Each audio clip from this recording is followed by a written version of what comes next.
그 신앙생활은 우리가 그 신앙 성장을 위해서 반드시 극복해야 될 게 하나 있는데요. 그게 바로 그 자기 집착의 문제입니다. 이 자기 집착, 이것을 제가 사전을 찾아보니까 이 자기 집착이라는 용어를 사전이 이렇게 풀이합니다.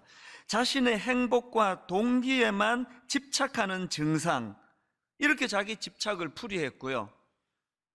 그런가 하면은 영국의 철학자 버트런트 러셀의 책에 보니까 이 자기 집착을 나를 중심으로 세상을 바라보는 태도, 이렇게 풀이하는 글도 제가 봤습니다.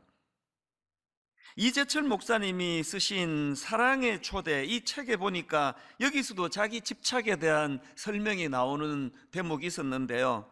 자기 집착이 뭔가? 이 인간의 죄성을 다른 용어로 표현하면 그게 자기 집착이다, 이렇게 큰 전제를 설명하고는 이제 그 다음 내용을 한번 들어보십시오. 인간은 집착의 굴레에서 벗어나지 못합니다. 무엇인가 늘 집착하며 살아가고 있습니다. 무서운 것은 인간이 무엇에 집착하든 그 집착이 실은 거기에 마음을 쏟고 있는 자기 자신에 대한 집착이라는 것입니다. 돈에 집착하든 권력에 집착하든 모든 인간의 집착은 예외 없이 자기 집착입니다. 그래서 인간의 집착이 무섭습니다. 인간의 자기 집착이란 결국 자기 욕망에 대한 집착이기에 자기 욕망에 사로잡힌 인간의 삶은 자신의 의지와 무관하게 타인에겐 흉기로 드러나게 됩니다. 이렇게 무서운 게 자기 집착이에요. 의도하지 않았지만 타인에게 흉기로 드러나는 것, 이게 자기 집착이라는 이 글을 제가 읽으면서요, 이게 타인에게 흉기가 되기 전에 먼저 자기를 파괴하는 게 이게 자기 집착이다. 철학자 버트런트 러셀이 쓴 행복의 정원이라는 책에 보면은 이 러셀이 어린 시절부터 참 삶이 허무했던 것 같아요. 그래서 어린 사춘기 시절부터 자기 삶을 증오하고 그래서 늘 자살할 생각을 품고 살았다, 그렇게 고백을 하는 내용이 나오는데요. 그런데 여러분, 이 버트란트 러셀이 이렇게 어린 사춘기 시절부터 자기 삶을 비관하고 증오하고 늘 자살 충동에 사로잡혀 있었다 그랬는데요, 나이가 들어갈수록 자기 삶을 즐기는 인생으로 놀라운 변화가 일어났다, 그런 고백도 합니다. 근데 제가 주목하는 게 뭐냐 하면은 이렇게 버트란트 러셀이 너무나 자기 삶을 증오하고 자살해야 되겠다 이런 생각에 사로잡혀 살았던 너무 비참한 삶에서 시간이 가면 갈수록 자기 인생을 즐기고 자기 인생을 기뻐하고 자기 삶을 즐기는 인생으로 변화되었다, 그렇게 말하면서 그 비결이 하나 있다는 거예요. 어떻게 이런 변화가 일어났느냐? 그거는요, 자기 자신에 대한 집착을 줄여나간 덕분이다. 저는 철학자로서 버트란트 러셀의 주장을 다 수용할 수 없다 생각하지만요, 그러나 바로 이 대목, 이거는 제가 100% 동의합니다. 내가 진짜 행복하기 위해서는 내 안에 도사리고 있는 이 자기 집착의 문제, 이걸 줄여나가야 된다는 겁니다. 그래서 저는 오늘 본문 말씀을 가지고 이제 2주간 설교할 건데요, 이번 주에는 이 자기 집착과 욕망에 빠져 망해버린 헤롯 왕에 대해서 이제 오늘 제가 설교할 예정이고요. 그런가 하면 이 다음 주에는 이 자기 집착과 욕망의 문제를 해결했던 세례 요한에 대해서 집중적으로 살펴보려고 준비를 하고 있습니다. 이제 오늘 살펴보게 될 이 헤롯 왕의 정확한 이름은 헤롯 안티파스입니다. 이 헤롯 안티파스는 누구냐? 이 헤롯 안티파스의 삶을 한마디로 요약하라 그러면은요, 자기 집착과 자기 욕망에 사로잡혀 자기도 망하고 타인도 망하게 한 인물, 이렇게 요약되는 인생입니다. 참 비참한 인간이겠죠? 이 헤롯 안티파스의 아버지가 누군가 하면은 헤롯 대왕이라고, 예수님께서 태어나실 때 자기 권력을 유지하기 위하여 유아 살해를 명령했던 인물, 기억하십니까? 이게 오늘 살펴볼 헤롯의 아버지입니다. 부전자전이라고요. 그 아들 헤롯 안티파스도 똑같습니다. 자기 아버지와 똑같이 과도한 자기 집착에 빠져가지고 아무 죄도 없는 세례 요한을 죽여버린 인물이 이게 오늘 본문의 헤롯이거든요. 마가복음 6장 27절 28절 오늘 본문입니다. 왕이 곧 시위병 하나를 보내어 요한의 머리를 가져오라 명하니 그 사람이 나가 옥에서 요한을 목베어 그 머리를 소반에 얹어다가 소녀에게 주니 소녀가 이것을 그 어머니에게 주니라. 이런 천인공노할 짓을 저지른 인물이 헤롯인데요, 이 배경이 어떻게 되느냐, 이 사람은 자기 이복 동생의 아내, 그러니까 우리말로 표현하자면 그 제수씨에게 반한 사람이에요. 자기 제수씨에게 반해가지고 자기 본처를 내어 쫓고 그 제수씨와 재혼하는 파렴치한 짓을 저지른 인물입니다. 그래서 세례 요한이 그 문제를 지적을 하니까 그를 감옥에 가두어 두었다가 오늘 본문에서 세례 요한을 참수형으로 죽이는 짓을 한 게 그게 오늘 본문의 헤롯이거든요. 근데 제가 이런 헤롯의 인물을 쭉 본문을 묵상을 하다가 되게 흥미로운 거 하나 발견했는데요, 이렇게 자기 집착에 빠져 아주 인간 이하의 삶을 살았던 헤롯에게 나타나는 몇 가지 증상이 있더라는 게 증상. 자기 집착에 빠진 헤롯에게 나타나는 첫 번째 증상이 두려움에서 오는 강박증이에요. 강박증.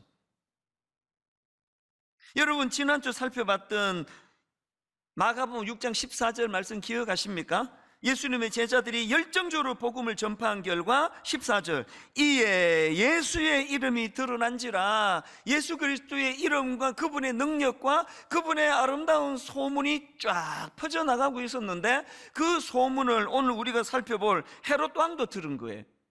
근데 그 소문을 들은 이에 예수의 이름이 드러난지라, 이 소문을 들은 헤롯 왕이 무슨 반응이 드러나는가? 자, 본문 16절에서 헤롯이 이렇게 말합니다. 헤롯은 듣고 이르되 내가 목뺀 요한 그가 살아났다 하더라. 이 완전 뜬금없는 이야기 아닙니까? 아니 예수 그리스도의 이름이 드러났는데 갑자기 자기가 죽인 헤롯이 살아온 거다 이렇게 말하는 이게 되게 황당한데요. 그러나 여러분 저는 이렇게 반응하는 헤롯의 이 반응을 보면서 참 이 인간이 불쌍한 인간이구나. 아니 예수님의 이름이 그렇게 소문이 퍼져나가는데 이거 내가 죽은 그 세례 요한이 살아 돌아왔다고 말하는 그 심리 속에는 얼마나 그 악한 일에 대한 죄책감, 그 악한 일에 대한 그 두려움, 이런 것들이 강박증이 됐으면 이런 표현을 하겠냐고요. 그리고 우리 말에 사람이 죄 짓고는 못 산다 이런 말을 하는 건 참 그 진리인 것 같습니다. 20절에도 보면은 그의 두려움이 드러납니다. 헤롯이 요한을 의롭고 거룩한 사람으로 알고 두려워하여. 여러분 지금 칼자루를 쥐고 있는 건 권력과 헤롯 왕이에요. 지금 이 세례 요한의 목숨을 죽이기도 하고 살릴 수도 있는 능력을 갖고 있는 건 헤롯인데요, 놀랍게도 지금 세례 요한이 헤롯을 두려워하는 게 아니라 헤롯이 세례 요한을 두려워하고 있다는 겁니다. 구약에도 이런 케이스가 있지 않았습니까? 사울 왕. 여러분이 다 아시지만 그는 왕으로서 그 어린 다윗을 죽이려고 그 자기 집착에 빠져가지고 어린 다윗을 죽이려고 했던 거의 헤롯하고 똑같은 양상인데요, 여러분 뭐가 또 똑같으냐? 자, 사무엘상 18장 12절입니다 여호와께서 사울을 떠나 다윗과 함께 계심으로, 그 다음 보세요. 사울이 그를 두려워한지라. 같은 반응이 15절에 또 나옵니다. 사울은 다윗이 크게 지혜롭게 행함을 보고 그를 두려워하였으나. 다윗이 자기를 죽이려는 권력자 사울 왕을 두려워할 것 같은데 현실은 그게 아니었습니다. 그래서 죄 짓고는 못 산다는 말이 그게 진리라니까요. 그래서 조지 시웰이라는 분이 이런 말을 했습니다. 두려움은 양심이 죄에 내는 세금이다. 이 굉장히 제게 와닿는 말이더라고요. 두려움은 양심이 죄에 내는 세금이다. 그래서 지금 오늘 본문의 헤롯 왕이 그런 자기 집착에 빠진 결과 그는 지금 두려움에서 오는 강박에 빠져 있는 겁니다. 두 번째로 자기 집착에 빠진 헤롯의 정상이 하나 더 있는데요, 허세입니다. 허세. 자, 오늘 본문 22절 23절, 헤로디아의 딸이 친히 들어와 춤을 추어 헤롯과 그와 함께 앉은 자들을 기쁘게 한지라. 왕이 그 소녀에게 이르되 무엇이든지 내가 원하는 것을 내게 구하라, 내가 주리라 하고, 또 맹세하기를 무엇이든지 내가 내게 구하면 내 나라의 절반까지라도 주리라 하거늘. 이게 지금 어린애 앞에서 헤롯 왕이 지금 허세를 부리고 있는 거 아닙니까? 아니, 왜 헤롯은 지금 체면도 없이 이렇게 허세를 부리고 있습니까? 무슨 애한테 나라 절반이라도 내가 주겠다, 이런 과장된 허세를 부리는가? 제가 이것을 가만히 묵상을 하다가 보니까요, 헤롯이 왜 이렇게 허세를 부리냐고요? 마음이 허해서 그런 거예요. 자기 과시에 빠져 있는 사람, 늘 자기 집착에 빠져 있는 사람들의 공통점은요, 과시를 잘하고 떠벌리기를 잘하는데 그게 마음이 허해서 그런 겁니다.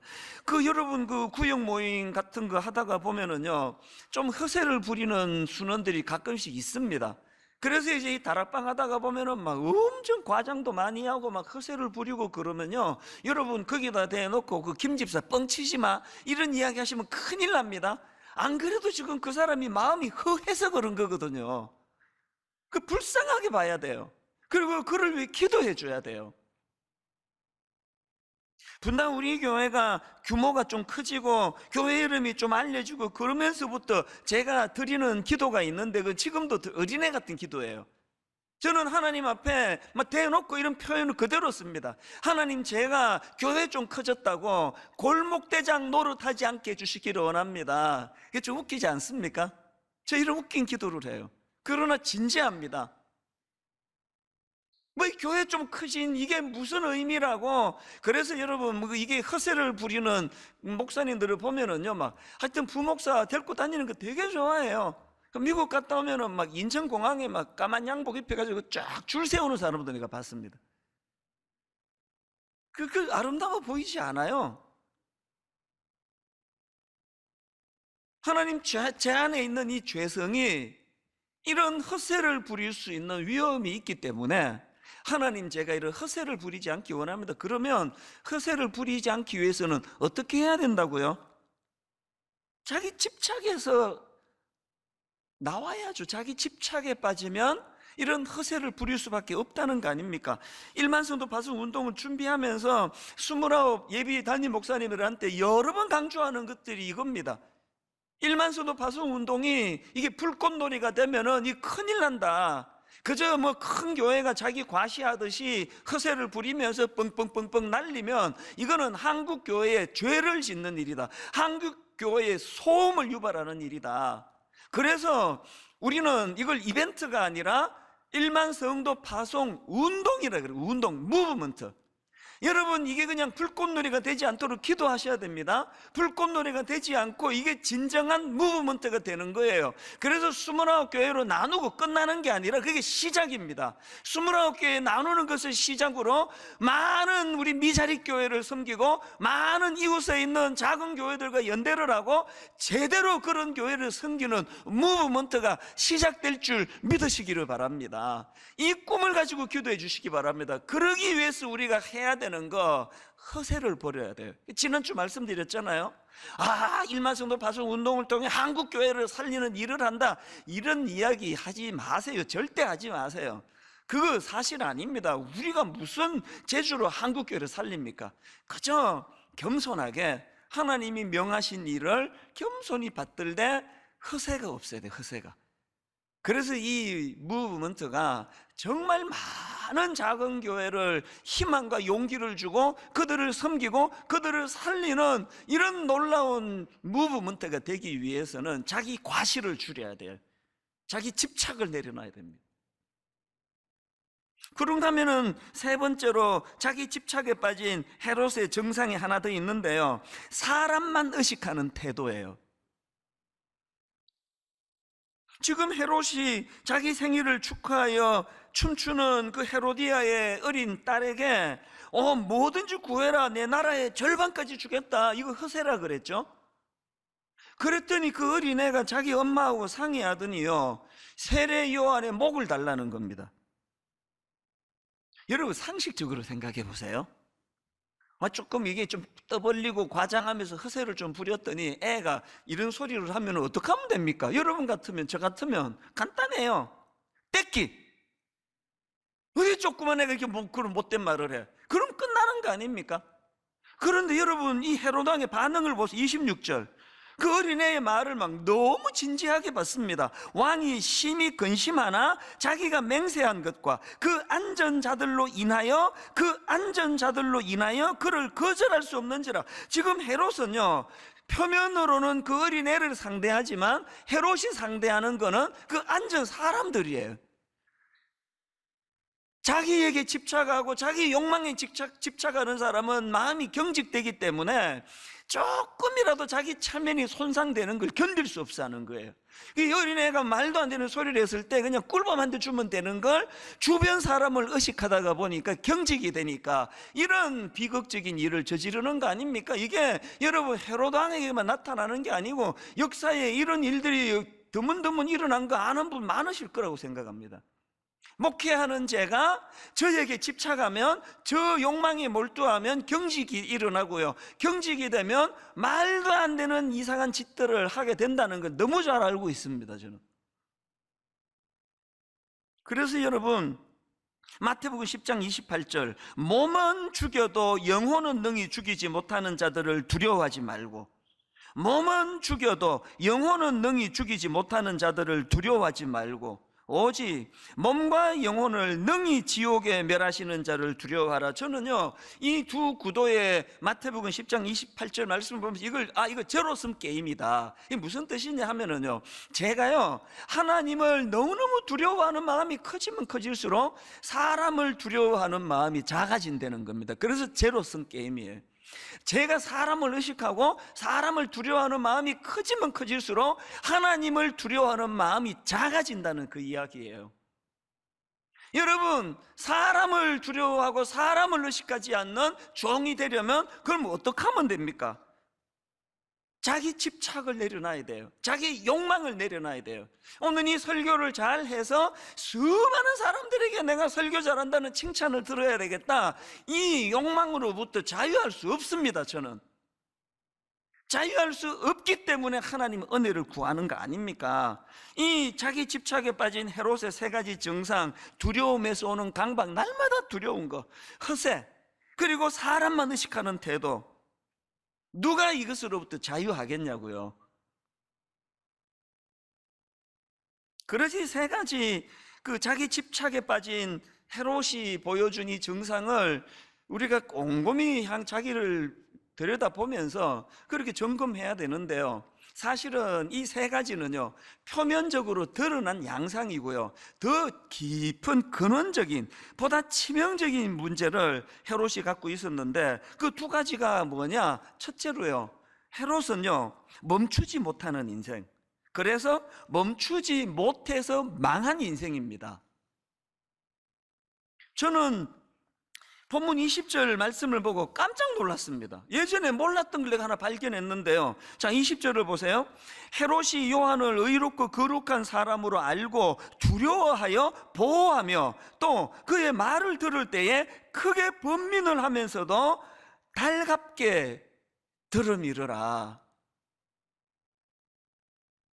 완전히 양심이 마비된 사람으로 그렇게 지금 인식하고 있는데, 그럼에도 불구하고 여기 보니까 그 세례 요한이 전하는 그 말씀을 달게 들었대. 달게 받았다는 겁니다. 헤롯 내면에 이 양심의 가책이 작동되고 있는 걸 우리가 알 수 있는 거 아닙니까? 그런데 여러분, 그 세례 요한의 지적을 달게 들을 수 있었던 헤롯이지만, 헤롯의 문제가 뭐냐? 그렇게 말씀을 달게 들었다, 이게 20절인데요 바로 그 다음 나오는 21절을 보십시오. 마침 기회가 좋은 날이 왔으니, 이게 무슨 뜻인지 아시겠죠? 세례 요한을 죽일 찬스가 왔다, 그 얘기입니다. 한국교회 성도님들이 두려워해야 되는 지점이 여기에 있다고 생각하거든요. 오늘 여러분 말씀 들으러 오셨잖아요. 헤롯도 그랬다니까요. 오늘 여러분 말씀 듣고 어떤 분은 마음이 찡하고 어떤 분은 찔림이 있고 어떤 분은 도전을 받고 그러시잖아요. 헤롯도 그랬다니까요. 문제는 뭡니까? 그게 악한 길로 가는 헤롯의 삶을 돌이키지 못한다면은 그건 아무 소용없는 거 아닙니까? 최근에 미국 플로리다 주에서 그 12층짜리 아파트가 붕괴하는 사고, 그래서 놀랍게도 그리고 가슴 아프게도 사망자가 78명, 그리고 실종자가 62명, 너무나 끔찍한 아파트 붕괴 사건이 미국에서 일어났는데요. 꼭 이런 사건이 터지면 뒤따라 나오는 분석 여러분 다 아시죠? 이번에도요, 붕괴된 미국의 플로리다 아파트, 이미 3년 전부터 이상 징후 싹 무시했다. 뭐 맨날 우리나라 사고 현장에서만 듣던 이거를 미국도 똑같네요. 보니까 플로리다 아파트가 붕괴되기 3년 전부터 이상 징후에 대하여 계속 경고가 있었고, 심지어는 붕괴되기 2달 전에도 대규모 보수공사가 필요하다는 전문가들의 경고가 있었다는 거예요. 그걸 싹 무시했기 때문에 그 경고가 붕괴를 멈추게 하는 일을 못한 거 아닙니까? 지금 헤롯이 세례요한의 말을 달게 들었다니까요. 전문가가 이러다가 이 아파트 넘어진다 이야기고 다 들었다니까요. 그리고는 아무것도 행하지 않았습니다. 그래서 붕괴했습니다. 우리 영적으로는 어떻습니까?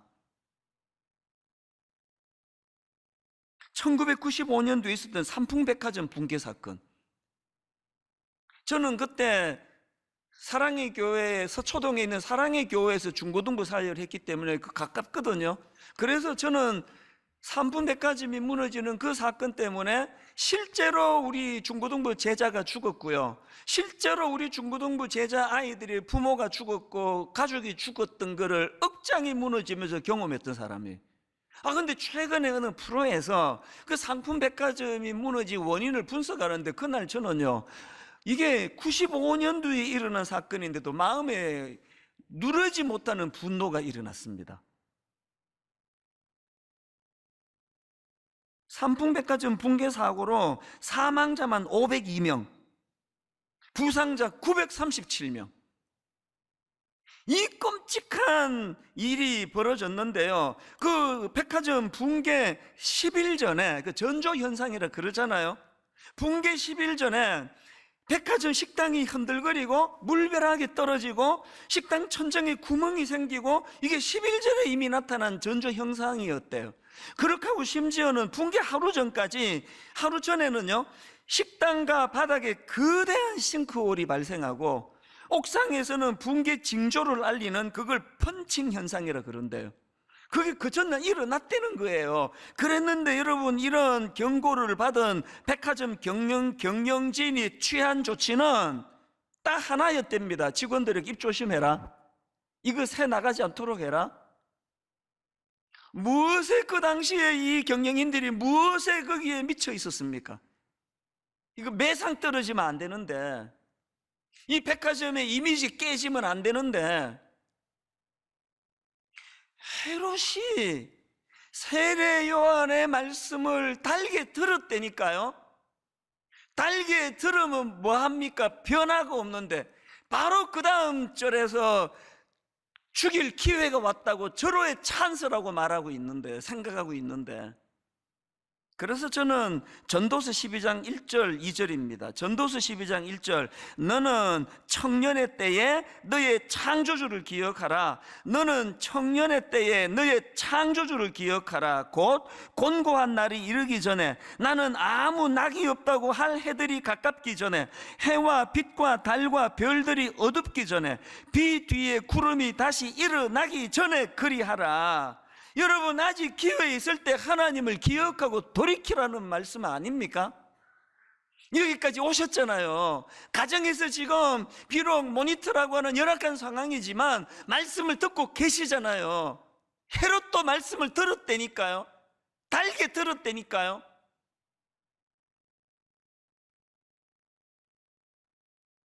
헤롯에게 치명적인 문제가 있었다면 그는 멈추지 못하는 인생이었습니다.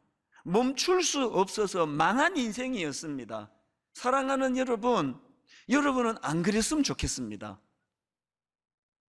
삼풍백화점 무너지기 하루 전에만 멈췄더라도, 플로리다의 그 아파트가 붕괴돼가지고 그 미국에서 일어난 사건을 우리 한국에서까지 들으면서 가슴 아파하는 일을 막을 수 있었다면 하루 전에라도 멈추었더라면 되는 거 아닙니까? 두 번째로요, 헤롯에게 있어서 치명적인 게 하나 더 있었는데요, 그는 왜 망했나? 말씀이 스며들지 않는 인생이었기 때문이라는 겁니다. 조금 전에, 이게 동전의 양면 같은 이야기인데요, 조금 전에 읽어드렸던 20절 세 번역으로 보십시오. 그것은 헤롯이 요한을 의롭고 성스러운 사람으로 알고 그를 두려워하며 보호해 주었고, 또 그의 말을 들으면 몹시 괴로워하면서도 오히려 달게 들었기 때문이다. 몹시 괴로워했고 그 말을 내게 유익하다 달게 들었지만 왜 변화가 없었나? 이거를요, 청교도 신학자 존 오웬의 말로 설명할 수 있습니다. 유명한 청교도 신학자 존 오웬은요, 죄를 인간 영혼 안에 있는 경향성이다, 이렇게 설명했어요. 이게 뭐냐 하면은요, 죄는 인간 영혼 안에 있는 경향성이다. 제가 이 경향성이라는 단어를 이번에 철학사전을 찾아보니까 이렇게 설명합니다.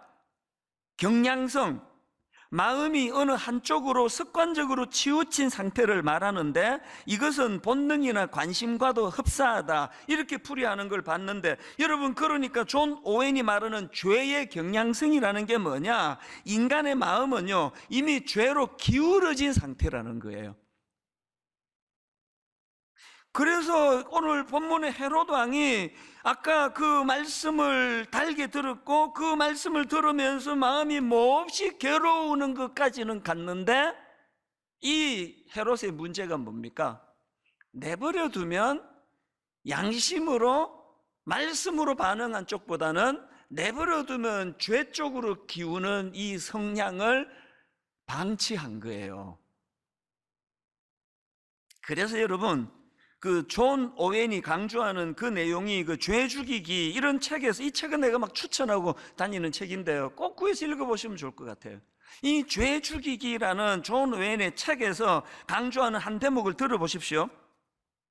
이미 구원받은 신자라 할지라도 여전히 잔존하는 죄의 경향성이 있기 때문에, 이미 구원받은 신자라 할지라도 여전히 잔존하는 죄의 경향성이 있기 때문에 온전한 하나님의 형상으로 새로워지기까지 어떻게 해야 되느냐?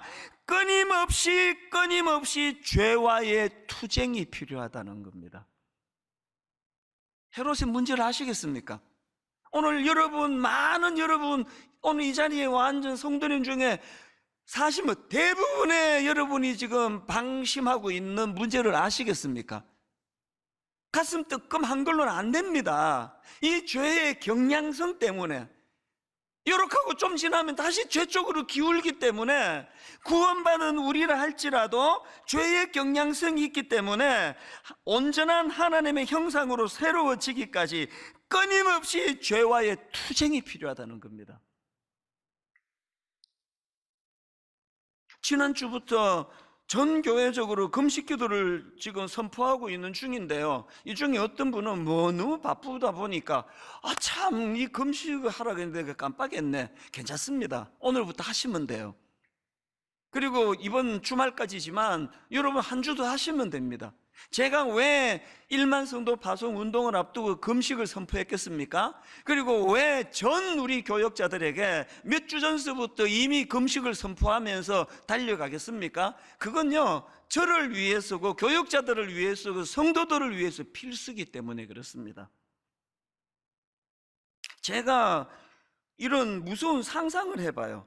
사단이 지금 우는 사자와 같이 지금 이거를 방해하려고 지금 발악을 하고 있을 텐데, 지난주 알렉산더 얘기해 드렸잖아요. 그가 백전백승할 수 있는 거는 타겟을 너무 잘 알았기 때문에, 어느 적장을 무너뜨리면 이 군사들이 와해가 되는 걸 너무 잘 알아서 그는 가는 전쟁마다 승리했다 그러는데, 사단은요 알렉산더보다 더 전략가예요. 지금 사단이 저를 무너뜨리려고 뭐 말로 다 할 수 없이 발악을 할 거 아니냐고요. 제가 이런 끔찍한 상상을 해봐요.